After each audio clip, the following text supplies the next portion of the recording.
Hey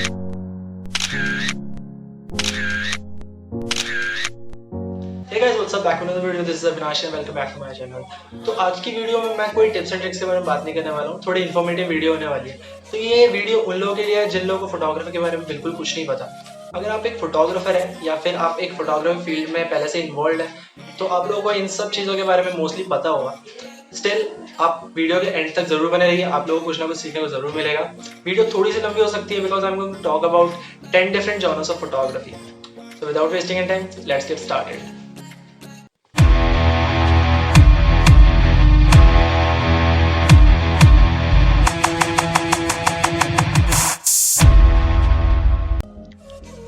तो सबसे पहले जो कैटेगरी है वो है सबसे famous portraits. So in this a portrait photographer takes a photo और अ पिक्चर ऑफ पीपल। अब वो इंडिविजुअल हो सकता है या फिर एक ग्रुप भी हो सकता है। इसमें जो सबसे इंपॉर्टेंट एस्पेक्ट्स होते हैं वो है लाइटिंग, बैकड्रॉप, फ्रेमिंग एंड एक मॉडल एज वेल एज एक फोटोग्राफर के लिए poses. So what makes a portrait a good portrait? तो यार एक अच्छे पोर्ट्रेट में मेजर अटेंशन सब्जेक्ट पे होना चाहिए हमेशा। एंड ये चीज़ अचीव करने के लिए बहुत सारी चीज़ें ध्यान में रखनी पड़ती है, like shallow depth of field, composition, colour, framing and सबसे ज़्यादा जो इंपॉर्टेंट होता है वो है lighting. So the next category which we are going to talk about is macro photography. तो एक मैक्रो फोटो होती क्या है? जब भी आप किसी भी सब्जेक्ट के बहुत ज़्यादा पास जाके उसकी फ़ोटो लेने की कोशिश करते हैं या फिर उसकी फ़ोटो लेते हैं तो उसको हम मैक्रो फोटोग्राफ बोलते हैं। इसमें बहुत ज़्यादा डिटेल्स होती हैं, बहुत शार्प होती है इमेज। एंड पहले ये सिर्फ DSLR से पॉसिबल था, लेकिन रिसेंटली हर फ़ोन में आजकल मैक्रो कैमरा दिया जाता है, जिससे आप सब्जेक्ट के बहुत ज़्यादा क्लोज जा सकते हो, लाइक 5 सेंटीमीटर और so, and you will see an amazing result. बहुत सिंपल चीज़ है, लेकिन जो आफ्टर रिजल्ट्स होते हैं वो बहुत ज़्यादा क्रिएटिव लगते हैं। अब ये किसी भी चीज़ की हो सकती है, like a camera, a watch, a flower, it could be a water droplet, a dandelion, और it could be a insect as well, like a dragonfly और अ हनी बी।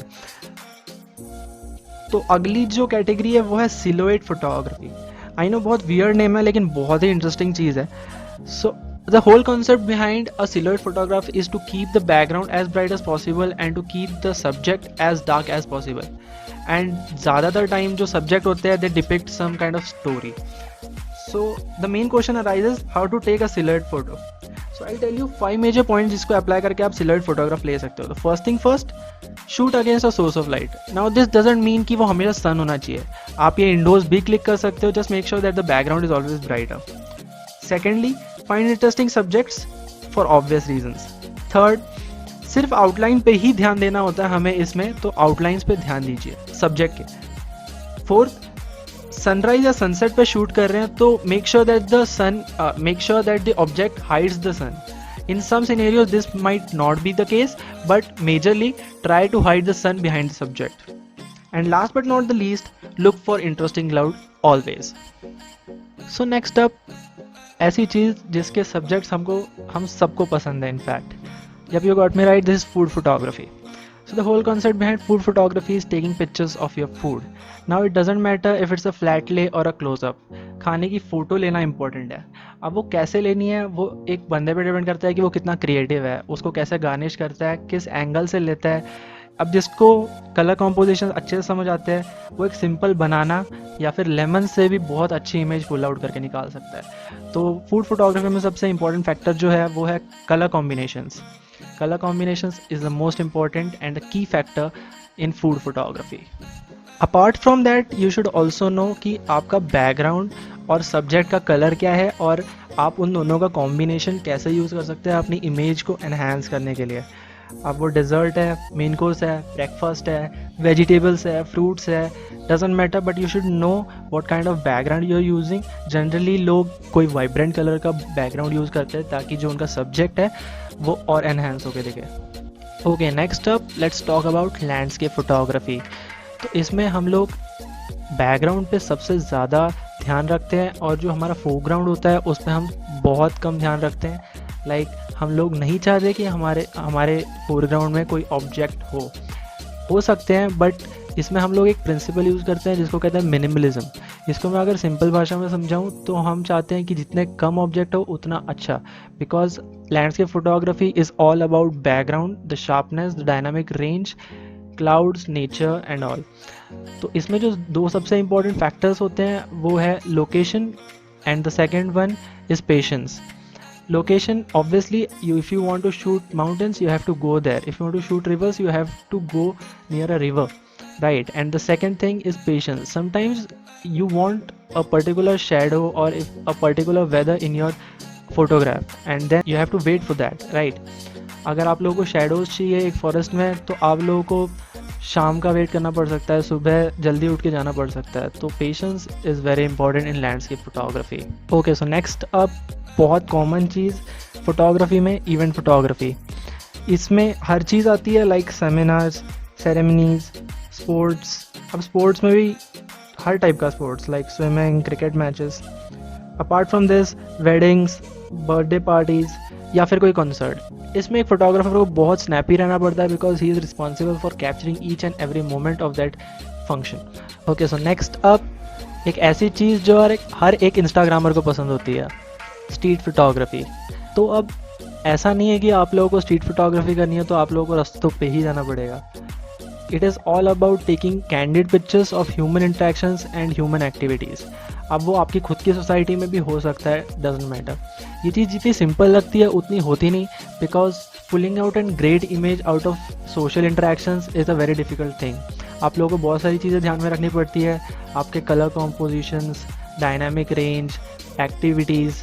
एंड अगर आप लोग सही में स्ट्रीट पे घूम रहे हो तो आप लोगों को गाड़ियों का भी ध्यान रखना पड़ता है। ये मैंने पर्सनली फील किया है। जब मैं गया था फ़ोटो वॉक पे, तो फ़ोटो लेते लेते इतने मगन हो जाते हैं कि हम लोग गाड़ियों के बारे में भूल ही जाते हैं। So be alert if you are a street photographer और if you want to be a street photographer. Okay, so next up एक ऐसा जॉनर फोटोग्राफी का जो पर्सनली मैं फील करता हूँ सबसे मुश्किल है। ऐसा मैं क्यों बोल रहा हूँ आपको मैं इस फोटोग्राफ से समझाता हूँ। ये जो फोटोग्राफ है ये ली है एलन मैकफेडन ने। इसको लेने में उसको 6 साल लगे, 4200 hours of work time and 7,20,000 retakes. तो यार इस फोटो में ऐसा क्या है जो उसको इतना टाइम लगा? अगर आप ध्यान से देखेंगे इस फोटो को तो जो किंगफिशर की बीक है वो पानी में है, वाटर वेव्स बनी भी नहीं है एंड हल्का सा भी स्प्लैश नहीं आया है। ये बहुत मुश्किल से ऐसे मोमेंट्स कैप्चर कर पाते हैं लोग, एंड ये इस बंदे ने क्लिक करा, इसको 6 साल का टाइम लगा। इतना patience, like next level patience चाहिए होता है, और इतने सारे कैमराज होते हैं इनके पास, और फिर भी ऐसे मोमेंट कैप्चर नहीं हो पाते हैं। और इनके जो कैमरा लेंसेज है उनको उठाना एक आम आदमी के बस की बात तो बिल्कुल भी नहीं है। बहुत बड़े लेंसेज होते हैं और इनको और भी चीज़ें ध्यान में रखनी पड़ती है जब ये लोग शूट पे निकलते हैं, लाइक वेदर, सनराइज, सनसेट किस डायरेक्शन में हो रहा है, विंड फ्लो। बिकॉज आप लोग नहीं चाहते कि आप लोग फ़ोटो लेने बैठो एक जगह पे और आप लोगों पे जंगली जानवरों का अटैक हो जाए। सो बहुत सारी चीज़ें कंसिडर करके चलनी पड़ती हैं, तब जाके वाइल्ड लाइफ फोटोग्राफी अचीव होती है। Okay, so moving up next एक ऐसी फोटोग्राफी जो कंपैरेटिवली थोड़ी सिंपल होती है। पर्सनली मैं ऐसा फील करता हूँ। Still life photography as a name itself suggest, जो हमारे ऑब्जेक्ट होंगे या फिर सब्जेक्ट होंगे वो मूव नहीं करते इसमें, like as compare to wild life photography जहाँ पे subject majority of the time move कर रहा होता है एंड हमको बहुत तेज़ होना पड़ता है फोकस करके क्लिक करने के लिए। लेकिन यहाँ पे ये सिनेरियो नहीं होता। यहाँ पे हमारे सब्जेक्ट्स हम खुद ऑर्गेनाइज कर सकते हैं और बहुत सारे प्रिंसिपल्स अप्लाई कर सकते हैं, जैसे कि हमारी फोटोग्राफ एनहांस हो, like the rule of thirds, leading lines, the rule of odds. इन सब चीज़ों पे भी मैं एक वीडियो बनाऊंगा, like the rules which you should apply to enhance your photography. तो बात करते हैं स्टिल लाइफ फोटोग्राफी के बारे में। इसमें आप लोग किसी भी सब्जेक्ट की फ़ोटो ले सकते हैं, बस आप लोगों को थोड़ा कलर कॉम्पोजिशन, लाइटिंग कंडीशंस है उन पे ध्यान देना होता है। अब आप किसी भी चीज़ की फ़ोटो ले सकते हैं, इससे मेरा क्या मतलब है, it could B food, plant, book, shells, wall, buttons, it could be anything. Okay, so last but not the least, long exposure photography. तो लॉन्ग एक्सपोजर फोटोग्राफी होती क्या है?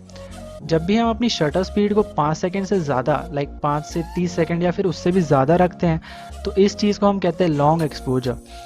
अब शटर स्पीड क्या होती है? जितनी देर तक हमारा कैमरा सेंसर लाइट को एब्जॉर्ब करता है, लाइक जब भी हमारा कैमरा सेंसर एक्सपोज होता है लाइट को, उस टाइम पीरियड को हम कहते हैं शटर।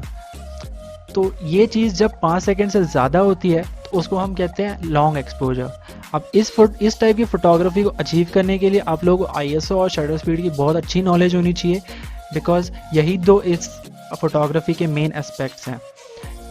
और इसको यूज़ करके आप लोग बहुत प्यारे लाइट रील्स ले सकते हो। एस्ट्रो फोटोग्राफी भी इसी के अंडर आता है, उस चीज़ को भी मैंने इसी के अंडर काउंट करा है, क्योंकि उसमें भी हम लोग लॉन्ग एक्सपोजर फोटोग्राफी ही अप्लाई करते हैं। विद दैट बीन सेड, मैं मिलता हूँ आपसे अगली वीडियो में। Till then keep supporting, keep clicking and don't forget to subscribe.